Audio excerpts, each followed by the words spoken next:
ಗರ್ಭ ನಡೆಸ್ತಾ ಇರ್ತಕ್ಕಂಥ ಎಸ್.ಎನ್. ನಾರಾಯಣಸ್ವಾಮಿ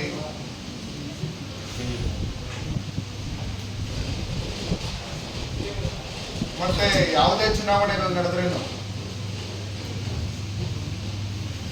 ಅಧಿಕಾರಿಗಳನ್ನ ಮತ್ತೆ ಪೊಲೀಸ್ ಅಧಿಕಾರಿಗಳನ್ನ ಚುನಾವಣೆ ಏಜೆಂಟ್ ಅಂತೆ ಕೆಲಸ ಮಾಡಿಸ್ಕೊಂಡು ಡೆಲಿಗೇಟ್ಸ್ ಏನಿರ್ತಾರೆ ಅವರನ್ನ ಪೊಲೀಸ್ ಅಧಿಕಾರಿಗಳೇ ಹೋಗಿ ಮನೆಗಳ ಹತ್ರ ಹೋಗಿ ಅವ್ರ ಜೀಪಲ್ಲಿ ಕರ್ಕೊಂಡೋಗಿ ವೋಟ್ಗಳು ಹಾಕ್ಸೋಂತ ಕೆಲಸ ಏನ್ ನಡೀತಾ ಇದೆ.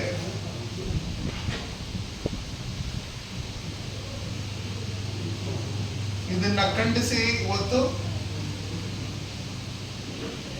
ನಮ್ಮ ಡಿಒಎಸ್ಪಿ ಶಿವಕುಮಾರ್ ಗೌಡರು ಮತ್ತೆ ವೆಂಕಟೇಶ್ ಅಣ್ಣವರು ನಮ್ಮೆಲ್ಲ ಮುಖಂಡರುಗಳನ್ನು ಇವತ್ತು ಪತ್ರಿಕಾಗೋಷ್ಠಿ ಕರೆದಿದ್ದಾರೆ. ನಾನು ಬಂಗಾರಪೇಟೆಯಲ್ಲಿ ಪತ್ರಿಕಾಗೋಷ್ಠಿ ಇರೋದು ಅಂತ ಹೇಳಿ ಬಂಗಾರಪೇಟೆಗೆ ಹೋಗಿ ಬರ್ತಾ ಇದ್ದೆ. ನಾನು ಇಡೀ ದೇಶದಲ್ಲಿ ಡಾಕ್ಟರ್ ಬಾಬಾ ಸಾಹೇಬ್ ಅಂಬೇಡ್ಕರ್ ಕೊಟ್ಟಿರ್ತಕ್ಕಂಥ ಸಂವಿಧಾನದ ಅಡಿಯಲ್ಲಿ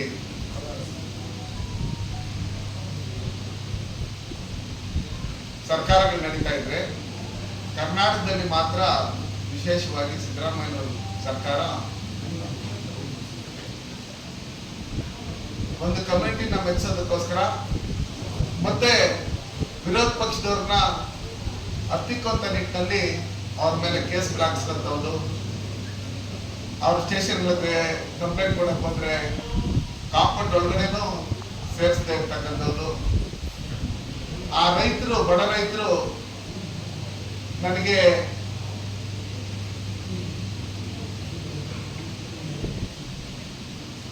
ರಾಷ್ಟ್ರಪತಿಯವರಿಗೆ ದಯಮಾನ ಹಾಕೋರಿ ಅರ್ಜಿ ಬರೆದಿರ್ತಕ್ಕಂಥದ್ದು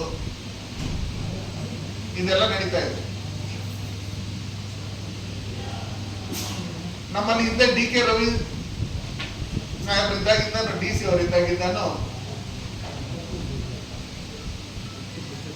ಇವರು ಏನೇನು ಬೋಗಸ್ ಮಾಡಿದ್ದಾರೆ ವಿತ್ ದಾಖಲಾತಿಗಳ ಸಮೇತ ಮಾಧ್ಯಮದವ್ರಿಗೂ ಕೊಟ್ಟು ಒಂದು ಆರ್ಡರ್ ಮಾಡಿದ್ರು. ಆರ್ಡರ್ ಕಾಪಿನ ಲಾಸ್ಟ್ ಟೈಮ್ ನಾನು ಪ್ರೆಸ್ ಮೀಟ್ ಮಾಡಿದಾಗ ಸುಮಾರು ಜನಕ್ಕೆ ಕೊಟ್ಟಿದ್ದೀವಿ.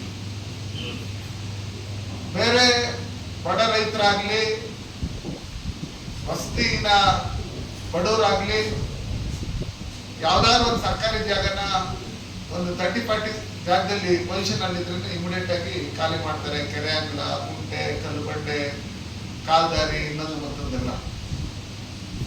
ಆದ್ರೆ ಬಂಗಾರಪೇಟೆಯಲ್ಲಿ ಸೂಪರ್ ರೆವಿನ್ಯೂ ಮಿನಿಸ್ಟರ್ ಯಾರು? ಕೆ.ಎಂ. ನಾರಾಯಣಸ್ವಾಮಿ MLA ಅವರು. ಅವ್ರು ಯಾವ ಫೈಲ್ಗಳು ಬೇಕಾದ್ರೂ ತಿಳ್ಕೊಬೋದು, ಯಾವ ಫೈಲ್ಗಳು ಬೇಕಾದ್ರೂ ಮೇಡಲ್ ಗೀಚ್ಕೊಬೋದು, ಏನ್ ಬೇಕಾದ್ರೂ ಬರ್ಕೋಬೋದು. ಇತ್ತೀಚೆಗೆ ಒಬ್ಬರು ಮಾಸ್ಟರ್ ಆ ಗಾಲ್ ಪಕ್ಕದಲ್ಲಿ ಅವ್ರ ಜಾಗ ಇತ್ತು ಅಂತ ಹೇಳಿ ಜಮೀನ್ ಕೊಡಿ ಅಂತ ಕೇಳಿದ್ರು. ಅದನ್ನ ಕೊಟ್ಟಿಲ್ಲ ಅಂತ ಹೇಳಿ ಅವ್ರ ಮೇಲೆ ಅಟ್ರಾಸಿಟಿ ಕಂಪ್ಲೇಂಟ್ ಕೊಟ್ಟು FIR ಮಾಡಿಸ್ತೀನಿ, ಬಂದು ಕಂಪ್ಲೇಂಟ್ ಮಾಡಿಲ್ಲ ಅಂತ ಹೇಳಿ ಕೇಳಿದಂತ ಸಂದರ್ಭದಲ್ಲಿ ಅವರು ಜೈಲು ಕಳಿಸ್ತೀರಿ ಅಂತ ಹೇಳಿದಕ್ಕೆ ಭಯ ಬಿದ್ದು ಹೋಗಿ ಅವ್ರಿಗೆ ರಿಜಿಸ್ಟರ್ ಮಾಡ್ಕೊಂಡು ಕಾಸು ಕೇಳಿದ್ರೆ ಏನೋ ಒಂದಷ್ಟು ಕಾಸು ಕೊಟ್ಟು ನಡಿ ಅಂತ ಹೇಳಿ ಕಳಿಸಿರ್ತಕ್ಕಂಥದ್ದು ನಡೀತಾ ಇದೆ. ಯಾವುದೇ ಚುನಾವಣೆಗಳು ನಡೆದ್ರೂ, ಅಲ್ಲಿ ಆರ್ಡಿನರಿ ಚುನಾವಣೆಗಳು ನಡೆದ್ರೇನು, ಯಾವುದೇ ಚುನಾವಣೆಗಳು ನಡೆದ್ರೇನು ಭಯ ಇರಿಸಂತದ್ದು. ಪೊಲೀಸವ್ರನ್ನೇ ಕಳಿಸಿ ಮನೆಗಳ ಹತ್ರ ಆ ಜನರಿಗೆ ಯಾರು ಕೊಟ್ಟಿಲ್ಲ ಅವ್ರಿಗೆ ಬೆದರಿಕೆ ಹಾಕಂತದ್ದು, ಅವ್ರ ಹಸುಗಳು ಎಲ್ಲ ಹಿಡ್ಕೊಂಡು ಸ್ಟೇಷನ್ ಹತ್ರಕ್ಕೆ ಹೋಗಿರ್ತಕ್ಕಂಥದ್ದು, ಅದನ್ನೆಲ್ಲ ಮಾಧ್ಯಮದಲ್ಲಿ ನಾವು ನೀವೆಲ್ಲ ನೋಡಿದ್ವಿ. ಆದ್ರೆ ಇತ್ತೀಚಿನ ದಿನಗಳಲ್ಲಿ KMF ಸಂಬಂಧಪಟ್ಟಂಗೆ ಏನು ಈ ಡೆಲಿಗೇಟ್ಸ್ ಆಗ್ಬೇಕು, ಅಲ್ಲಿ ಸೊಸೈಟಿಗಳಲ್ಲಿ ಅವ್ರು ಗೆದ್ದು ಬರಬೇಕು, ಗೆದ್ದು ಬಂದಿದ್ದಾದ್ಮೇಲೆ KMF ಡೈರೆಕ್ಟರ್ ಆಗ್ಬೇಕು, ಮತ್ತೆ ನಾನು KMF ಅಲ್ಲಿ ನಂಜೇಗೌಡರಿಗೂ ಅವ್ರಿಗೆ ಆಗ್ತಾ ಇಲ್ವಲ್ಲ, ಹಂಗಾಗಿ ನಾನೇ ಅಧ್ಯಕ್ಷ ಆಗ್ಬೇಕನ್ನೋ ಲೆಕ್ಕಾಚಾರದಲ್ಲಿ ಮೊದಲಿಂದ ನೋಡ್ತಾ ಇದ್ರು. ಒಂದು 6 ತಿಂಗಳಿಂದ ಅವರು ಮತ್ತೆ ಮುಸ್ಕಿನ ಗುದ್ದಾಟ ನಡೀತಾ ಇದ್ರು.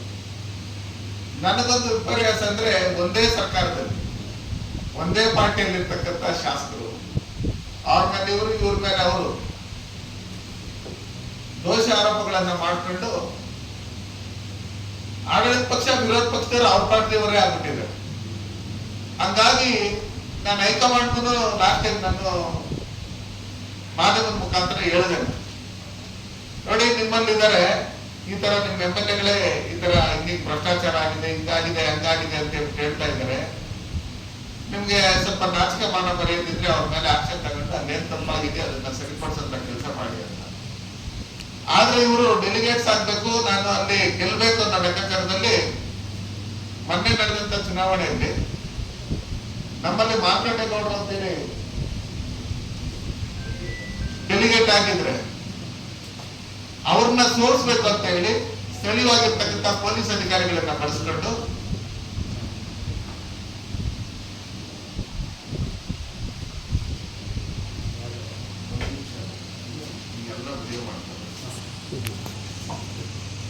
ಮುಗಿಸ್ಕೊಂಡು ಹೋಗಿ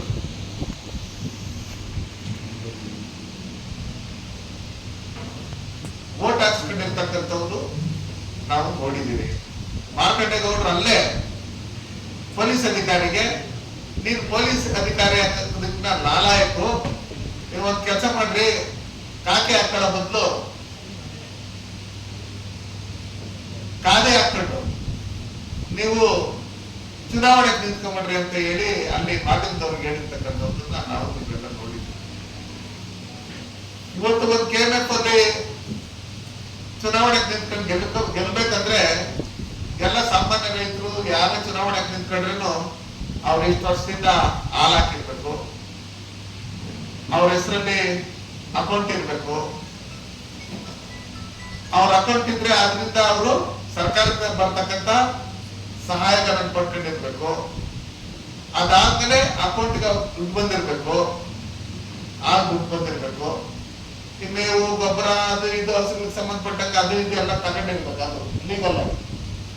ಆದ್ರೆ ಇವ್ರು ಇದ್ಯಾವುದು ತಗೊಳ್ದೆ, ಇದು ಯಾವುದು ಮಾಡದೆ ನಾನ್ KMF ಅಧ್ಯಕ್ಷನಾಗ್ಬಿಡ್ಬೇಕು, ಅಲ್ಲೇನೋ ಜಾಸ್ತಿ ಕಾಸು ಬರ್ತೈತೆ ಅನ್ನೋ ಲೆಕ್ಕಾಚಾರದಲ್ಲಿ ಅವರು ಹುಲ್ಲು ಮೇಯ್ಬೇಕು ಅಂತ, ಹಾಲು ಕುಡಿಬೇಕು, ಮೊಸರು ತಿನ್ಬೇಕು, ಬೆಣ್ಣೆ ತಿನ್ಬೇಕು ಅಂತ ಹೇಳಿ ತುಪ್ಪ ತಿನ್ಬೇಕು, ಇಲ್ಲ ಅಲ್ಲಿ ಇಲ್ಲಿ ಮಾರ್ಕೊಬೇಕು, ಅದ್ರಲ್ಲೂ ಭ್ರಷ್ಟಾಚಾರ ಮಾಡ್ಬೇಕು, ನಮ್ಮ ಕೋಲಾರ ರೈತರಿಗೆ ಅನ್ಯಾಯ ಮಾಡ್ಬೇಕು.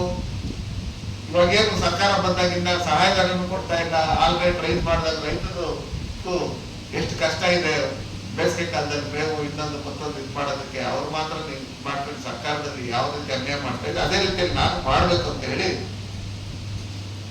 ಇವತ್ತು ಅಧಿಕಾರಿಗಳಿಗೆ ಬೆದರಿಸಿ ನಕಲಿ ಹಾಲು ಉತ್ಪಾದಕನಾಗಿದೆ. ನಕಲಿ ದಾಖಲಾತಿಗಳನ್ನ ಸೃಷ್ಟಿ ಮಾಡ್ಕೊಂಡು ಜಮೀನುಗಳನ್ನ, ಕೆರೆಗಳನ್ನ, ಕುಂಟೆಗಳನ್ನ ಇದು ಮಾಡ್ಕೊಂತಾ ಇದ್ದಿದ್ದು ಅದೊಂದ್ ಕಡೆ. ಆದ್ರೆ ಈಗ ಆಲ್ಡೇರಿಯಲ್ಲಿ ನಾನು ಚುನಾವಣೆಗೆ ನಿಲ್ಬೇಕು ಅಂತ ಹೇಳ್ಬಿಟ್ಟು ಹೇಳಿ ಈ ತರ ನಕಲಿ ಹಾಲು ಉತ್ಪಾದಕನಾಗ್ಬೇಕು ಅಂತ ಹೇಳ್ಬಿಟ್ಟು ಹೇಳಿ ಇವತ್ತು ಈ ರೀತಿ ಸರ್ಕಾರ ಇದೆ ಅಂತ ಹೇಳಿ ಈ ರೀತಿ ಎಲ್ಲ ಸರ್ಕಾರದ ಅಧಿಕಾರವನ್ನ ದುರುಪಯೋಗ ಪಡಿಸಿಕೊಂಡು ಇವತ್ತೇನು ಬಂಗಾರಪೇಟೆ ಶಾಸಕರಾಗಿರ್ತಕ್ಕಂಥ ನಾರಾಯಣಸ್ವಾಮಿ ಅವರು ಏನು ಕಾನೂನನ್ನು ಉಲ್ಲಂಘನೆ ಮಾಡಿ ಅಧಿಕಾರಿಗಳಿಗೆ ಬೆದರಿಕೆ ಹಾಕಿ ಅವ್ರು ಚುನಾವಣೆಗೆ ನಿಂತ್ಕೋಬೇಕಂತ ಹೇಳಿ ಇದು ಮಾಡ್ತಾ ಇದ್ರೆ ಅದನ್ನ ನಾವು ಖಂಡಿಸ್ತೇವೆ. ಕೂಡಲೇ ಸಂಬಂಧಪಟ್ಟಂತ ಅಧಿಕಾರಿಗಳು ಇದ್ರ ಬಗ್ಗೆ ಎಚ್ಚೆತ್ಕೊಂಡು ಕೋಲಾರ ಜಿಲ್ಲೆಯಲ್ಲಿ ನಡೀತಾ ಇರ್ತಕ್ಕಂಥ ಏನ್ ಭ್ರಷ್ಟಾಚಾರ ಇದೆ, KMF ಅಲ್ಲಿ ನಡೀತಾ ಇರ್ತಕ್ಕಂಥ ಏನ್ ಭ್ರಷ್ಟಾಚಾರ ಅಂತ ಹೇಳಿ ಇವರೆಲ್ಲ ಹೇಳ್ತಾ ಇದ್ರು ಅವ್ರದೇ ಪಾರ್ಟಿ ಶಾಸಕರು, ಅದ್ರ ಮೇಲೆ ತನಿಖೆ ಮಾಡ್ಬೇಕು. ಯಾವುದೇ ಕಾರಣಕ್ಕೂ ಅಧಿಕಾರಿಗಳಿಗೆ ಬೆದರಿಸಿ 1 ಲೀಟರ್ ಹಾಲು ಹಾಕದೆ ಇವತ್ತು ನಾನು KMF ಅಲ್ಲಿ ಚುನಾವಣೆಗೆ ಸ್ಪರ್ಧಿಸಬೇಕು ಅಂತ ಹೇಳಿ ಈ ಡೆಲಿಗೇಟ್ಸ್ ನ ಇನ್ನೊಬ್ಬರು ಮತ್ತವ್ರನ್ನೆಲ್ಲ ಬೆದರಿಸಿ ಹಣದ ಆಮಿಷ ಕೊಟ್ಟು ಇವತ್ತು ಅವರೇನು ಚುನಾವಣೆಗೆ ಬರ್ಬೇಕು ಅಂತ ಹೇಳ್ತಾ ಇದ್ದಾರೆ, ಅದನ್ನ ತಡಿಬೇಕು ಅಂತ ಹೇಳಿ ನಾನು ಈ ಮೂಲಕ ನಾನು ಒತ್ತಾಯ ಮಾಡ್ತೀನಿ.